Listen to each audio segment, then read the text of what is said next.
course, it's my honor to be here, and I'm excited to be speaking to you about this American Jobs Plan, the potential for advanced nuclear in the Biden administration, and our hopes for how all of these things together can really support high-paying, skilled jobs with the free and fair opportunity to join a union.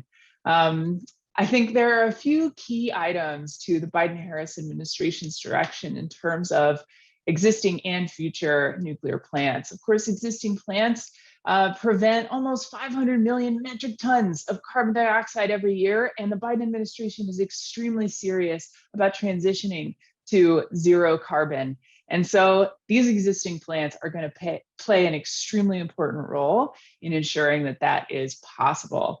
The American Jobs Plan puts into perspective various options for ensuring their market competitiveness, and I'm very excited to say that it also looks into the possibility of advanced nuclear demonstrations, as well as procurements that might contribute to the supply chain for those reactors.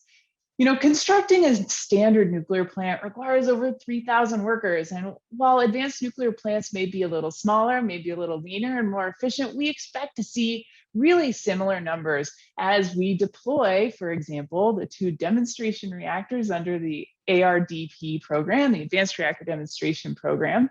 And we hope that once commercialized, those deployed reactors, which are targeting the mid-2020s, along with their risk reduction counterparts, which we expect a little later in the decade, we expect that once commercialized, the deployment of those reactors and many more second and third and nth of a kind reactors of those categories and others should be able to open up tens of thousands of good paying job opportunities if we deploy hundreds and dozens of them.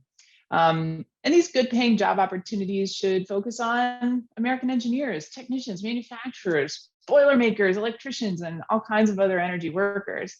And we're really excited to be seeing some really creative endeavors from these companies. So for example, a coal to nuclear transition that's being thought about by TerraPower in Wyoming is representative of the kinds of creative transitions for American energy jobs that the Biden administration cares about. As we look at nuclear and advanced nuclear in particular, there are other industries that we can leverage to save jobs of good paying, high skilled union workers and bring them into our energy transition along with us. So we hope to expand those impacts, lead climate innovation, and demonstrate the next generation of these commercial nuclear reactors, potentially even a next generation of test research and training reactors. Generally speaking, the US government is really well positioned also to leverage some of the procurement language in the American Jobs Plan that could allow the US government to be a first mover in small modular and micro reactors. The American Jobs Plan has the potential to procure reactors from advanced reactor vendors enabled by DOE. So we hope to see some of that in the future of the American Jobs Plan. You know, don't forget that in the 50s and 60s, American workers built a fleet of research reactors and commercial reactors all across the country.